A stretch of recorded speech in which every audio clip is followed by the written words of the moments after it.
For anybody who don't know me, I am Manco1. I am a Teemo one trick. Now, it's a coaching session for top lane. I understand I'm a Teemo one trick, but I've been playing the game for years. I feel like although I am a one trick, I can still teach y'all, even if it's not Teemo. So I got your back, no worries. Um, and yeah, so I've been playing since season 4. I actually was a jungle main. Believe it or not, I was a Teemo jungle main from season 4 till like season 8. I don't know why. I'm just built diffy, okay? And I peaked around Masters when it first came out. But season 9, I came back as a jungler and a top lane, and I peaked Challenger. I never ended Challenger yet. Cheers to this season, but I peaked Challenger in season 9 multiple times with a LP high of about 750. So very happy about that. I clickbaited all the time. Season 10, I also peaked Challenger, and I held Challenger for a couple months throughout the season. All unfortunate, again, I ended about 450 LP Grandmaster, but I'm no stranger to what the cool kids call high elo. So I feel very confident I can teach you all a couple things. So before even getting in the game, learn your role, learn your champs, find what you really love playing, and please do your homework with the runes and builds. Now let's get into the gameplay. Level 1 is very important. I'm big level 1. We want to kind of look at the game and formulate a game plan. As a top laner, it is very important. Top lane is matchup city and jungle central, okay? So top lane, before we even get to laning phase, we need to devise a game plan.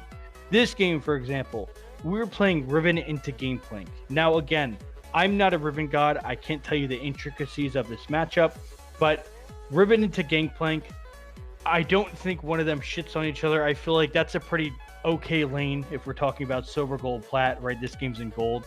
So I feel like versus Gangplank, we're not shitting our pants, right? Okay, well, hold up. We got first blood. Now our game plan changes a bit. Jesus Lord, what a fiesta. This is great. Okay, so now the gameplay changed a little bit. Before we even get to laning phase this game, now it changes a little bit. Now we're playing Riven. We're 1-1 and 2. And we're versus a 2-0 Gangplank. And also their jungler set. Okay, so let me pause this for a moment and show you two different game plans here. We're looking at the game. We're a Riven versus a Gangplank top. Lane could go either way. We have a Rengar jungle versus a Rek'Sai jungle. So my game plan is, hey, this lane is going to be whatever, but the jungle matchup is going to be a fucking slugfest, right? Rengar and Rek'Sai both want to fight early game. They're both strong early game junglers. Our game plan is we need to help them. So automatically, that's my game plan. As Riven versus Gangplank, I probably can't shit on him, but it's not terrifying, and we can work that. We got to help our jungler. Now, if our jungle was playing Teemo jungle versus Rek'Sai, guess what? We're probably not going to fight with our Teemo jungle. Y'all are going to get rolled. So now you just zone in on top lane and try and create advantage there. So here is a good, good map awareness moment. As a top laner, you need to be staring at the map, right? Map awareness is very important. I noticed Rengar was found a Rek'Sai. At this point in the game, Rengar is 0-1 and 5. Rek'Sai's behind level 1, so this is kind of a freebie. Map awareness is important. Challenger players react like that. Boom, half a second, Challenger players see the map.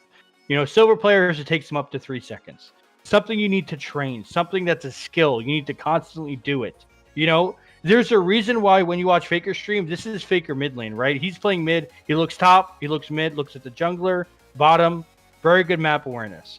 If you notice a locked player's camera, probably not going to help. So this is a map awareness moment. We can tell Riven is not giving a shit about map awareness because there is no indication in her movement. She doesn't even move towards, as soon as I see this, I'm pathing to the jungle. Then I'll find out later. But Riven, obviously, if you watch her movement, she doesn't even notice. She doesn't care. Not pathing towards their red buff. Not really showing any kind of, hey, shit's going down. Now, luckily enough, Rengar's fed. It doesn't matter. But you ideally want to react to this. As soon as you see Rek'Sai on the map with a Rengar nearby, you're pathing over there. Early game, in today's League of Legends, early game matters very importantly. We are now basing. This is a bad decision because your TP, you want to be TPing bot and mid. You want to be having map impact. You want to be helping your team. Sure, it's fine to TP the tower, but it's kind of like the possibilities. You're TPing for a cannon wave instead of TPing for a double kill. So this is a very bad move. We should have just waited. Okay, well, she may get rewarded with a kill. We'll see. Okay, so this is a very bad move because, and also if you notice the game plan, so we have a whole lot of bad wave management happening. So we haven't froze it, we haven't pushed it. Now also, she based and TP'd, and now this is a great opportunity. If you ever watch a challenger top laner, they TP here and then they get a freeze. Remember, you are stronger as Riven. Right now, this TP is okay if you freeze it and get a solo kill, but we're doing everything wrong. We wasted our TP. We TP'd and we pushed a wave. This is great. You're getting CS, but the TP and freezing would have been a whole lot better. And again, in gold and silver, it's hard to execute those freezes. So if you don't feel comfortable with freezing, you can always push out and roam, but we have to pick, you know? So far we have not frozen it, understandable, but we also haven't roamed. If you notice the past couple minutes, we've been in the same little area, not doing much. So please develop that game plan and definitely stick to it. So if you are good with freezing, if you're able to freeze and get solo kills, wonderful. If you're stronger, if you can't freeze and to get solo kills, it's okay to push the lane out and roam. I'll be honest, I didn't learn how to freeze till I hit masters. I suck at it still. But what I do good as Teemo top, I'm willing to push out my roam and play for that herald, play for a mid lane roam, play to gank bottom. That's my strength. So I know I'm shit at freezing, and that's okay. You don't have to freeze every wave. But if you're not freezing, you have to be roaming or getting leads or taking objectives.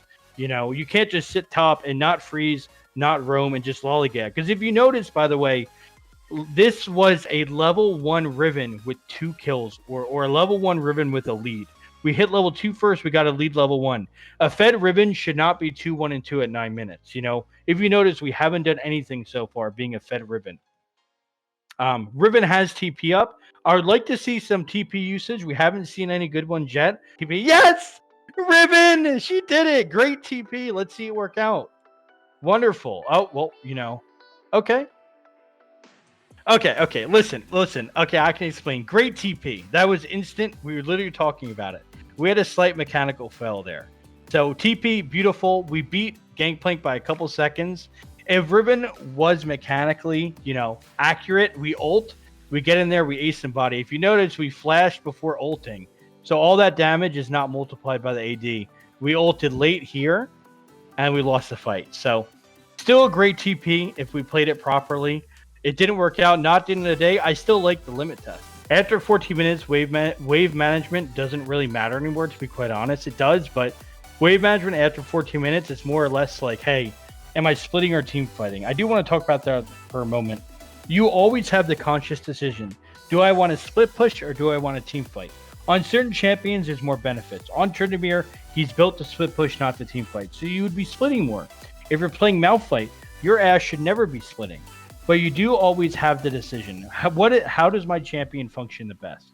Am I splitting or am I grouping? Do I have TP up? Every time you have TP up, you should split by default and then look for a team fight with TP. If you don't have TP, you have to make that decision. As a Teemo main, I always have to be looking, do I split push or do I group? What is going to help me more? That depends on a lot of factors. This will take a lot of time to develop, but this is something that you should be thinking about. You should never just be going bot lane for farm.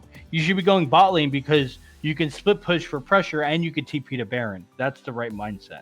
So please be very aware of this while you're gaming, especially as a top laner. You have the most macro intensive role. So Riven went bottom here. We're splitting. Not a bad decision. If a fight breaks out top, we're not going to be helpful. Not splitting. Now we're doing nothing. So now this is where the macro becomes poorly, because I won't lie, our macro / wave management has been a little autopilot here from Riven. We're not thinking about the game. We're bottom. That means we are not team fighting. That means we have to be pushing. We opt to base here. If we don't base here, we get turret. We even saw Vladimir. So this is a very bad macro decision. We even see Vladimir leaving. So if we're playing the game right now, I'm bot lane. I want to split push. That's what this says. I'm not with my team, so I am now splitting. But now, since we base, now we're not team fighting and we're not splitting. So we're effectively doing nothing. If she were to make the decision of split pushing, which is fine, she would stay here. She would get this turret. That is worth it. You lose a member of your team, but you get turret worth.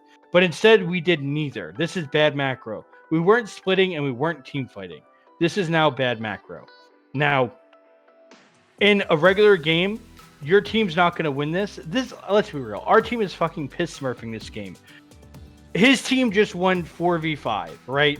We're getting very lucky. I won't lie. Gangplank had very bad macro.